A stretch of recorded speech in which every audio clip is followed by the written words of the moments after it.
Hello everybody, welcome to today's topic, and this video is for anyone who loves buying new laptops or who has a laptop and they're thinking of upgrading or they're just thinking of buying a new model. And time has now come for anyone who is thinking to upgrade their RAM. And the time has come for a 32 gigabyte of RAM. Has it finally come? Because back in the day, when 16 gigabytes of RAM was the maximum you could put inside your computer. But now, as the processing powers are increasing, now the industrialists have decided that they should go with 32 gigabytes of RAM as a base standard.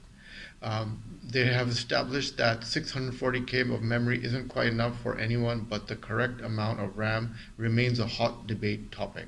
And RAM, isn't cheap, but at the time has finally come here to move on to the 32 gigabyte of RAM memory. Now, if we look at professional users of computer professions, they are already using beyond 32 gigabytes of RAM. Before we get into whether 32 gigabytes of RAM level is the new hotspot for regular users, you should note that the professional working in high-end content creation of any serious number of professions, 32 gigabyte of RAM is firmly in their desktops. It's not unusual for mobile workstation laptops to ship with 64 gigabytes of RAM. Oh my God. And workstation desktops often have CPUs and motherboards with the maximum RAM capacities over a terabyte. For those users, there is no doubt how much memory they need. It's dedicated by the applications and the size of the assets and data sets that need to be processed. There has to be enough RAM to keep those powerful CPUs fed with data, or else all that hardware is sitting idle and waits for relatively slow processes to catch up. Now, see, the thing is that with today's computers, you have like multiple browsers open. You have one or two, photo editing or any video editor software open, or you are programming. You're running a compiler. So the number of applications you have access to is much greater than, like, let's say 15 years ago, and therefore RAM is needed. So I just bought a laptop, and actually three, and the problem I had is that when I opened two browsers, and one is Opera, and it's got like 15 tabs open simultaneously, and the second one is Google Chrome, and it's got another 15. Even that adds processing limitations on my AMD 5 Ryzen processor, because there's so many tabs open, and each one, and some of the websites I visit, they're portal websites, so they're not like just single HTML page. They're like complex web pages with lots of data processing happening, and that adds. I discovered that just the multiple tabs on my browser, internet browsers, is, I checked the system tray, task manager, it's causing my computer processor to slow down. And I'm not even touching my compiler, my Python compiler, or C++ compiler, or I'm running the video editor for YouTube videos. This is just by the internet browsers. That's how much memory it soaks up. And I'm not even going to get into video games. So video games is like a whole other topic for another day. Gaming requirements are climbing as we speak. For gamers, it's quickly becoming clear that 32 gigabytes of RAM should be in the medium term or future. Star Citizen game lists about 16 gigabyte of RAM as the minimum requirement.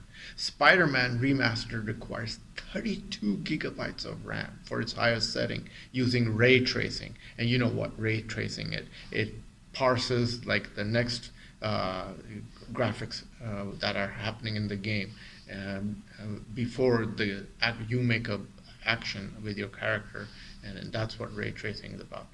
Elden Ring requires 12 gigabyte of RAM at the minimum, and we can expect next generation of open world games to have 16 gigabyte as the starting point as to recommended RAM requirement. And seriously, the video games is a heavy user of RAM, and if you don't have the correct RAM, then you're not going to enjoy your game. As more and more games start listing recommended RAM requirements above 16 gigabytes, it's clear that those currently playing with 16 gigabyte of memory will be under pressure to upgrade sooner rather than later. And that leaves 24 gigabytes or 32 gigabytes as the next stop, depending on your memory channel configuration. So, and this is just like a basic, what I described was just a basic internet browser configuration. If you want to go on gaming, then you need much more extreme hardware. Tabbed browsing is a memory hog. Now, that's what I'm getting at. If you are an internet browser and you open a lot of websites and you're using tabbed browsing, it just hogs your memory. Not all of us play AAA video games or spend our time designing sports cars in CAD applications, but you almost certainly use your computer for web browsing, at least. Tabbed browsing has made it possible to open dozens or hundreds of web pages as individual tabs. Modern web pages can take up to hundreds of megabytes each. See, this is what I'm getting at. Even if you open 2 browsers with 15 tabs, that's going to soak up your memory. It's fast, depending on their content, so the memory footprint adds up rapidly. And I was so surprised that my compiler Python was doing pretty good when I was running a code algorithm, but soon as I opened my Opera browser with 15 tabs, it dramatically slowed down the computer CPU performance. And it was the tab on the Opera browsers that were causing the problem, not the Python compiler. I would think, what, really? It would be the compiler that would be, but no, it was the tab browser of internet web pages. On computers with lower amounts of RAM, web pages you aren't currently using are cached to your hard drive. If that drive is a fast SSD, the impact may not be too drastic, but even then performance can be sluggish as your computer desperately moves data to and from RAM as you browse. So yeah, it caches the web pages on a hard disk. If you're the type of person with so many tabs open that you can't even read their titles, purging on 32 gigabytes of RAM can make noticeable difference to your system's response.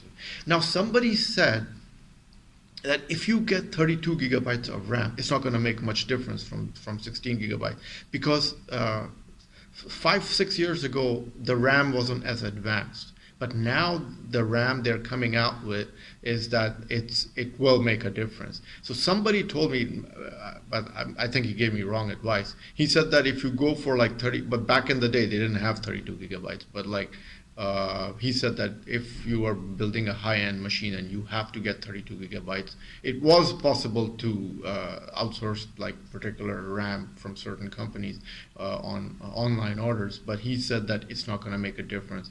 Like 16 gigabytes will do the job. But I think he was trying to discourage me from getting a 32 gigabyte RAM. But now you have to get 32 gigabytes because computers are they're processing much more information than 10 years ago, let's say. More RAM isn't wasted. Yeah, this is what I was getting at. So modern operating systems such as Windows 11 or Mac OS are smart enough to use any additional RAM you may have. This is why after upgrading from 16 gigabyte to 32 gigabytes of RAM, you'll see idle RAM usage over the total amount of memory you had before. See, this is the thing. Like a lot of that RAM just gets wasted. It's just sitting idle.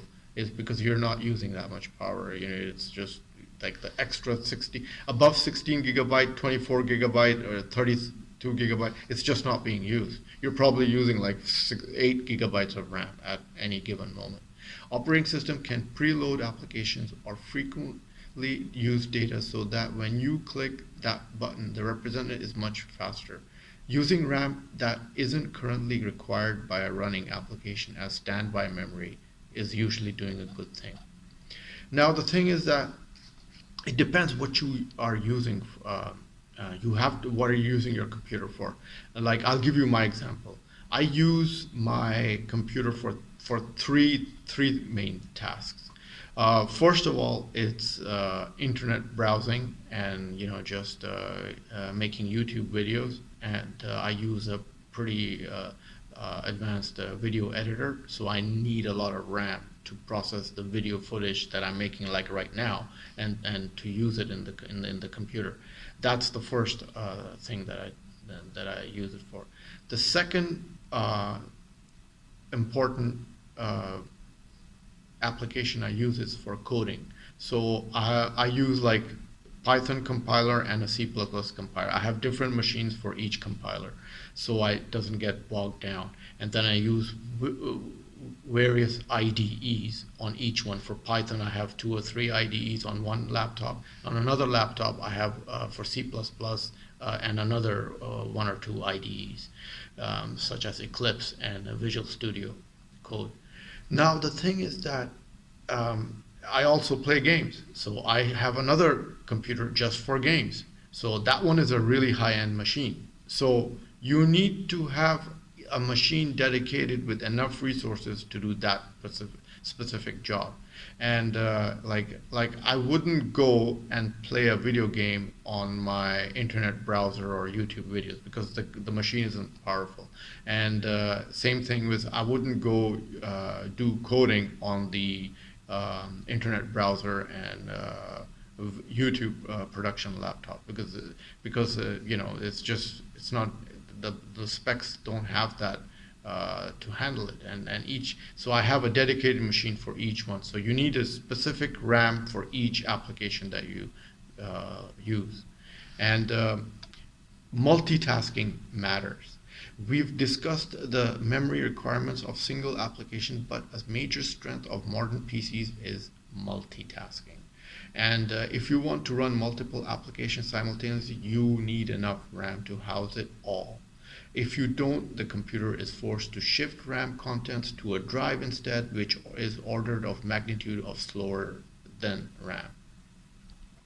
So while you're multitasking, and if you don't have enough RAM, then it's using more resources just to do that.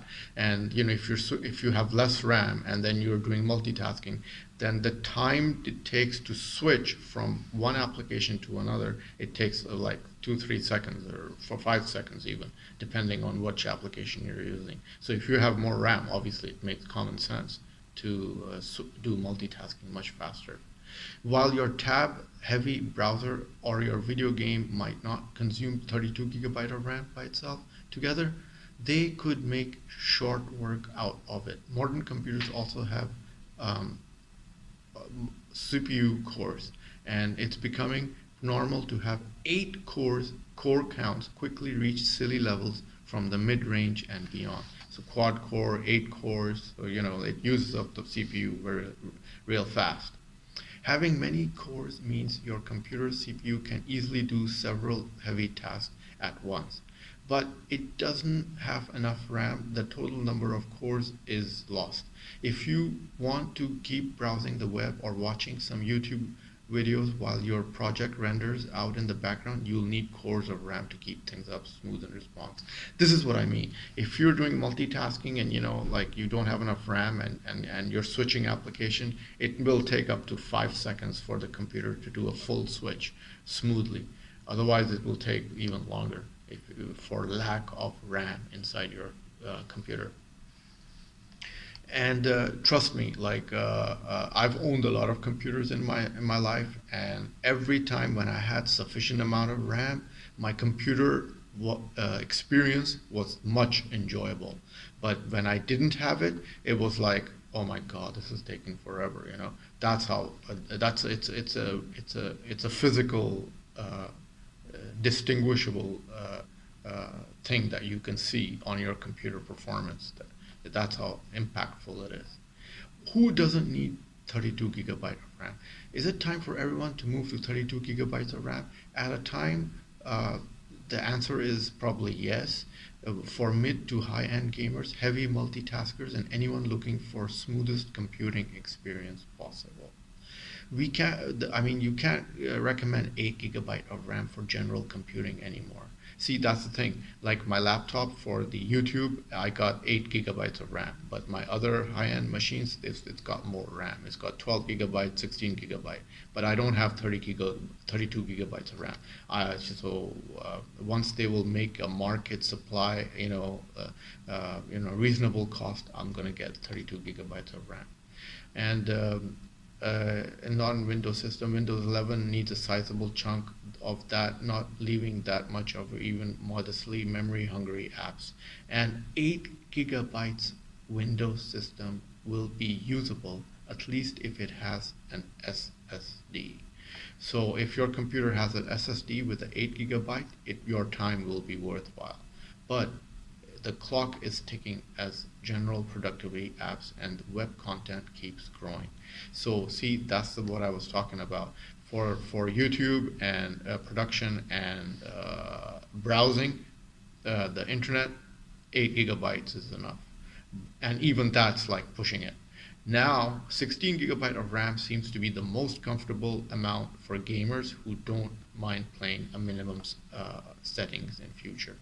Similarly, general users who do things like browsing the web with moderate tab counts, doing office or school tasks, and listening to music or watching video games don't have to upgrade to above 16 gigabyte, even if you do all those things at once.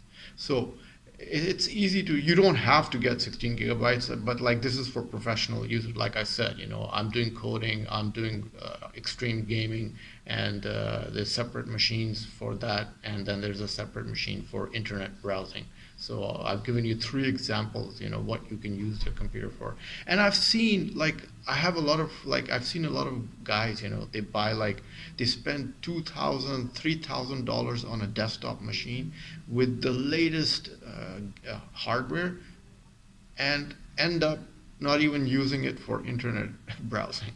So, why did you buy it in the first place, And they end up selling it for a loss. So they spend so much money, but they don't end up using it, and then they sell the machine at a loss. So this is one of the things. You have to decide what you're using your computer for and how much you use it for. It's easy to check how much RAM you have on your PC, and if you see a number similar than 16 gigabyte, then there's a good chance an upgrade is in your future. So if you need a 16 gigabyte or you need more than 8, then you should go for it. And like I said, you gotta cross-check, verify what you're using your computer for at all times. And that will determine whether upgrading to 32 gigabytes in the future is viable or not. Well, I hope you learned a couple of things about upgrading to 32 gigabytes of RAM. We will see in the future this RAM will be coming to all the retailers. And if you've learned a thing today, click the like button, and if you want to see more of the videos, click the red button. Ta-da from Shadley. Enjoy this video? Then must have a look at these videos.